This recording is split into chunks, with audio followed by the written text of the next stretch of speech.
What if Dumbledore was more ruthless? The cold architect of victory, Albus Dumbledore, the beacon of wisdom, the epitome of compassion, the unwavering champion of light. For decades, he was the wizarding world's greatest protector, guiding Harry Potter through his darkest hours. But what if the Dumbledore we knew was merely a facade? What if, beneath that twinkle in his eye, lay a calculating, cold pragmatist, willing to make any sacrifice, pay any price, to ensure victory against the darkness? This is a what-if that doesn't just change outcomes, but fundamentally alters the very soul of the fight. What if Dumbledore was more ruthless? Defining ruthlessness, a different kind of grand chess master. Our Dumbledore always played a long game, valuing every life, every chance at redemption. He believed in the power of love, friendship, and choice. But a ruthless Dumbledore?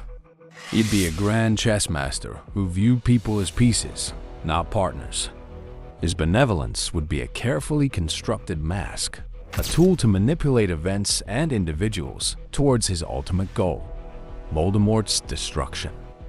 Every decision, no matter how harsh, would be justified by the greater good, a greater good defined solely by his unwavering, perhaps even chilling conviction. He would still see the long game, but his patience would be less about nurturing and more about waiting for the optimal moment to strike, even if it meant sacrificing a beloved knight. The First Wizarding War, a swift, brutal end. Imagine the First Wizarding War with a ruthless Dumbledore at the helm of the Order of the Phoenix. No longer just a defensive bastion, he'd unleash every strategic advantage. He wouldn't hesitate to use unforgivable curses if he deemed them necessary, not out of malice, but pure efficiency.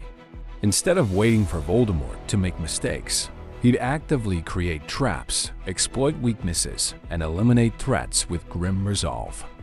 Death Eaters might be captured not for justice, but for intelligence, extracted by any means. This Dumbledore might have sought out and destroyed nascent Horcruxes far earlier, using information gleaned through morally ambiguous methods. The war, while perhaps shorter, would be far more brutal, leaving behind a scarred but potentially undefeated wizarding world. Would Lily and James have still died? Perhaps, but not as part of a sacrifice for Harry, but rather as acceptable casualties in a wider, more ruthless war, their deaths serving a strategic purpose rather than a loving one. Harry Potter, a weapon, not a child. This is where the true tragedy of a ruthless Dumbledore would unfurl. Harry Potter would not be a boy to be cherished and protected, but a weapon to be honed, a piece crucial to the final checkmate. His upbringing at the Dursleys might have been even more isolated, designed to strip away emotional attachments and focus solely on his destiny. Dumbledore wouldn't indulge Harry's curiosity or emotional needs. Training would be rigorous, perhaps involving dark magic or morally gray choices, all justified by the ultimate fight. Harry's friendships with Ron and Hermione might be viewed as distractions, or even manipulated to serve Dumbledore's strategic ends. He would be constantly reminded of his purpose, pushed to his limits, growing up colder, more distrustful, and burdened by a destiny he never asked for, yet couldn't escape. The cost of victory, in this scenario, would be Harry's very innocence. The unforgivable truths, a colder education at Hogwarts. Hogwarts itself would feel different under a ruthless Dumbledore. While still a school, it would be less of a sanctuary and more of a strategic stronghold. Academic excellence would be prioritized, but perhaps at the expense of creative freedom or emotional development. Rules would be absolute, dissent swiftly crushed, not through tyranny, but through logical, inescapable consequences. He might introduce courses on defensive dark arts or even the unforgivable curses, desensitizing students to their power for strategic advantage in the looming war. The Golden Trio's adventures in their early years, the Philosopher's Stone, the Chamber of Secrets might have been handled with far less subtlety. Dumbledore might directly confront Quirrell, even sacrificing students if necessary to retrieve the stone.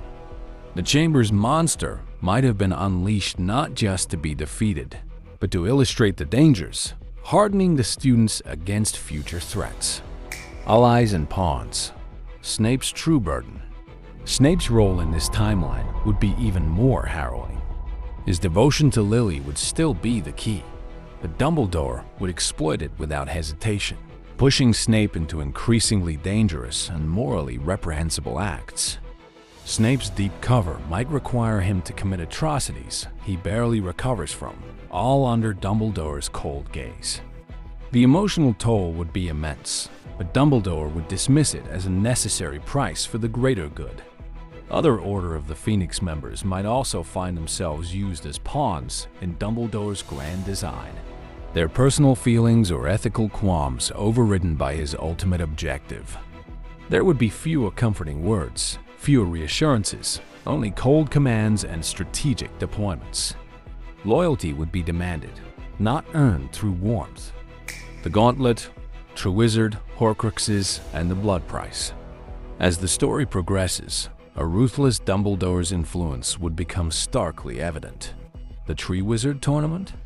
Harry would be protected, but perhaps at the expense of other champions if Dumbledore deemed it necessary for Harry to win or learn a crucial lesson. He might even allow certain dark events to unfold, knowing they would push Harry further, toughen him for the final confrontation. The Ministry battle would be less about rescue and more about tactical engagement, with Dumbledore ensuring key intelligence or artifacts were secured, even if it meant leaving others behind. The Horcrux hunt would become a relentless, unyielding pursuit. Dumbledore would disregard the emotional attachment or well-being of those involved, pushing Harry and his companions to their absolute limits. The cave, with the inferi, would be traversed with minimal hesitation, his determination overriding any moral qualms about the dark magic involved. He might even push Harry towards understanding the final Horcrux earlier, forcing a brutal confrontation with his own destiny. The cost of victory, a scars on the soul. With a ruthless Dumbledore, Voldemort might indeed be defeated, perhaps even more swiftly or decisively. But at what cost? The wizarding world would be saved, yes, but the methods employed, the sacrifices made, the human cost would leave deep, perhaps irreparable, scars. Trust might be eroded, compassion replaced by suspicion. The victory would feel hollow, tainted by the cold pragmatism that achieved it. Would Harry be able to live a normal life? Unlikely. He would be a survivor, a hero perhaps, but fundamentally broken by the path Dumbledore forced him down. The very values Dumbledore claimed to protect, love, friendship, free will, might be casualties of his ruthless pursuit of victory. So, what are your thoughts on a Dumbledore who sacrificed everything, including his compassion, for victory? Let me know in the comments below which theory about Harry Potter you'd like me to delve into next.